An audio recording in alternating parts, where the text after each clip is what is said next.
నమస్తే, welcome to our channel. Chandrababu గారికి, లోకేష్ గారికి ముద్రగడ పద్మనాభరెడ్డి ఓ లేఖ రాశారు. ప్రధానమంత్రికి చెప్పి మీరు వెంటనే తక్షణమే ఆంధ్రప్రదేశ్ లో ఎమర్జెన్సీని ప్రకటించండి, అసలు కాపులను రాష్ట్రంలో ఉంచనివ్వట్లేదు అంటూ ఆయన చేసినటువంటి కామెంట్స్ ని, అంటే లేఖలో రాసిన విధానాన్ని ఏ విధంగా చూడాలి తెలుసుకునే ప్రయత్నం. దీన్ని విశ్లేషించడానికి మనతో పాటుగా ఉన్నారు senior journalist doctor Vadlamani Kanakadurga గారు. నమస్తే మేడం. నమస్తే అండి.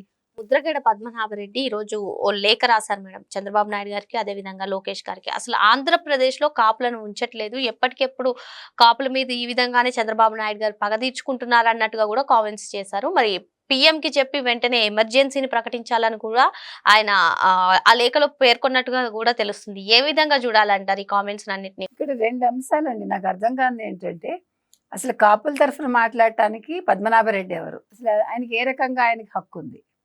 ఎందుకంటే కాపు ఉద్యమ నేతగా ఒకప్పుడు ఉండి పవన్ కళ్యాణ్తో ఆయనకి సయోధ్య కుదరక జగన్మోహన్ రెడ్డి పంచం చేరాడు. ఆయన జగన్మోహన్ రెడ్డి దగ్గరికి వచ్చాక జగన్మోహన్ రెడ్డి కోసం ఏం చేశాడు? కూతుర్ని ప్రాపర్టీ అన్నాడు. అన్న వ్యక్తి ఇవాళ అంబటి రాంబాబు అనే వ్యక్తి బూతులు మాట్లాడితే, చంద్రబాబు నాయుడు గారి తల్లిని తిడితే దాని ప్రస్తావన లేకుండా మీరు కాపుల్ని టార్గెట్ చేస్తున్నారు అని ఎలా అంటాడు? అలా అనొచ్చా? ఆయన మరి నేను పెద్దవాడిని, నేను కాపు ఉద్యమ నాయకుడిని, నేను కాపుల తరఫున అంటే మీరు అసలు కాపుల తరఫున ఎలా మాట్లాడతారు? కాపుల తరఫున మాట్లాడాల్సిన పని లేదు. ఇవాళ మీరు కాపులు అనే పదం ఎందుకు తీస్తున్నారంటే జనసేనని టీడీపీని విడగొట్టడానికి. ఆ లెటర్ అంతా ఎవరు రాశారనుకుంటున్నారు? ముద్రగడే రాశారనుకుంటున్నారు. సారీ, సజ్జల రాసి ఇచ్చింటారు. ఇప్పుడు మీకు మన విజయసాయి రెడ్డి ఏమన్నారు? కూటమిని విడగొట్టడం అంత తేలిక కాదు, వాళ్ళని విడగొట్టాలంటే నాలాంటి వాడి వల్లే అవుతుంది, నా దగ్గర దానికి ఒక పథకం ఉంది, మీరు మీ కోటరీ అంతా పక్కకు పెట్టి నన్ను పిలవండి అన్నాడా? అందులో భాగంగా ఇవాళ అంబటి రాంబాబు కాపులను గుర్తుకొచ్చారు, తర్వాత జోగి రమేష్ కాపులను గుర్తుకొచ్చారు. ఈయనకి ఎవరికి? ముద్రగడ పద్మనాభరెడ్డికి. విడదల రజనీ కాపని గుర్తుకొచ్చింది. వాళ్ళ ముగ్గురు పేర్లు ప్రస్తావించాలి. అలా ఆలోచించాలి ఆయన.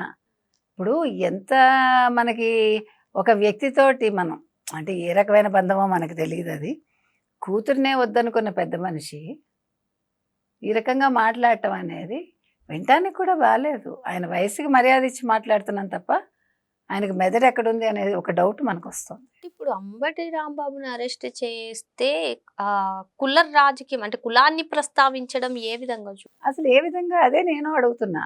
ఇప్పుడు అంబటి రాంబాబు అనే వ్యక్తి రెచ్చిపోయి చంద్రబాబు నాయుడు గారి తల్లిని తిట్టాక ఇంగిత జ్ఞానం ఉన్నవాడు ఎవడైనా క్షమాపణ చెప్తాడు, చెప్పాలి కూడా. అది కనీస ధర్మం ఒక మనిషిగా. అది లేకుండా ఇప్పుడు ఇప్పటికే ఆలస్యంగా అరెస్ట్ చేశారని కదా ప్రజలు అడిగారా? అందరూ తిరగబడ్డారా? ఒక టీడీపీ మహిళలే కాదు, మీరు ఎవరిని అడిగినా ఆంధ్రప్రదేశ్లో అందరికీ కోపం వచ్చింది. అంటే మీరు ఒక కల్తీ చేసి ఆ కల్తీని మహాపాపం నిజం అని ఒక ఫ్లెక్సీ పెడితే ఫ్లెక్సీలు ఉంచమని అనడానికి ఎందుకు మీకు అంత భయం? ఎందుకు? ఉండనివ్వండి, మీరు తప్పు చేయలేదు కదా. ఇప్పుడు మీరు కల్తీ లేదని అంటున్నారండి వైసీపీ వాళ్ళు. కల్తీ లేదన్నప్పుడు మీరు భుజాలు ఎందుకు తడుకోవడం? బాగా ఇంకా ఎక్కువ పెట్టుకోండి, ఎక్కువ చెప్పుకోండి అనాలి. మీకు దమ్ము ధైర్యం ఎక్కువ కదా. ఆయన ఎవడు పులివెందుల పులి కదా ఆయన. మరి ఎందుకు పులివెందుల పులికి ఎందుకు భయం? సజ్జలకు ఎందుకు బాధ? మీకు జంతువుల కొవ్వు లేదు అని తీర్పు వచ్చింది అనే పదం పట్టుకుంటున్నారు తప్ప కల్తీ లేదు అని ఎక్కడైనా కోర్టు చెప్పిందా? కల్తీ జరిగిందని చెప్పింది. అప్పుడు కల్తీ జరిగింది, జంతువుల కొవ్వు విషయంలో ఈ ల్యాబ్ కెపాసిటీ సరిపోదు అని చెప్పింది. అది వదిలేసి మనం ఏది మనకి ఏమంటారు సానుకూలంగా ఉంటుందో ఆ పదం ఒకటి పట్టుకుని అది ప్రజల్లో చెప్పేస్తే హిందువులందరూ మనని నమ్మేస్తారు, భక్తులందరూ మనని నమ్మేస్తారు, మనం చేసిన పాపం పోతుంది. రెండో అంశం ఏంటంటే మీరెవ్వరూ తప్పులు చేయలేదు, మరి మహాపాపం నిజం అంటే మేము పాప ప్రక్షాళన పాప పరిహారం కోసం వెళ్తుంటే అడ్డుకున్నారు. అసలు పాపమే లేనప్పుడు పరిహారం ఎక్కడి నుంచి వచ్చింది మీకు అర్థమైందా? ఇప్పుడు మీరు పాపం చేయలేదండి, దానికి ఒక ప్రక్షాళన పరిహారం ఎందుకు? అతను ఎవడు ఆ భూమన చేశాడు, చంద్రబాబు నాయుడుది ఒక రాక్షస మొహం, పవన్ కళ్యాణ్తో రాక్షస మొహం పెట్టాడు. ఎందుకు పెట్టాడు అంటే మీరు దేవతలా? ఏ దేవతలు? క్రిస్టియన్ దేవతలా? అసలు మీరు హోమం చేయడం ఏంటి క్రిస్టియన్ అయ్యుండి? అవునా?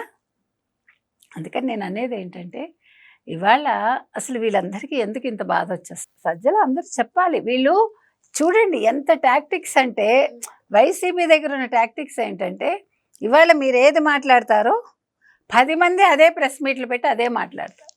తూచా తప్పకుండా పొల్లు మాట కూడా ఎక్స్ట్రా ఉండదు, అందులో ఒక సున్నా కూడా ఎక్స్ట్రా ఉండదు. ఒకే స్క్రిప్ట్. అంటే నమ్మించడానికి చేసే కుట్రలు కుతంత్రాలు ఇది.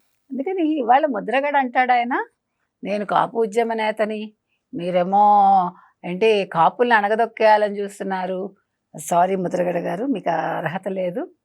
మీరేదో రెడ్డి గారి దగ్గర ఉన్నారు, మీ జీవితం గడిపోయింది అక్కడ. మీరు ఇప్పుడు ఎమర్జెన్సీ కూడా ప్రకటించాలి అని అదే ఎమర్జెన్సీ ఎందుకు ప్రకటించాలో వారే చెప్పాలి. అయినా చంద్రబాబు నాయుడు ఎందుకు ఎమర్జెన్సీ పెట్టించడం? మీకు అంత సరదాగా ఉంటే మీరు రాయండి లేఖ. ఇంకో ఇట్లా జరిగిందండి, మేము పాప ప్రక్షాళనకి వెళ్తూ ఉంటే అడ్డుకున్నారు, మరి కోపం వచ్చి మా అంబటి రాంబాబు వాళ్ళ అమ్మగారిని బూతులు తిట్టాడని మోదీకి రాయండి. అంటే ఇప్పుడు సుప్రీంకోర్టు ఆదేశాల మేరకు అదే అది కూడా చెప్పమానండి. సుప్రీంకోర్టు క్లియర్గా చెప్పిందండి కల్తీ జరిగిందని, కానీ జంతువుల అవశేషాల విషయంలో ఇలా మాట్లాడింది, అందుకని మేము కల్తీ జరగలేదని మేము మాట్లాడుతున్నాము, పాప ప్రక్షాళన చేసుకుంటున్నాము.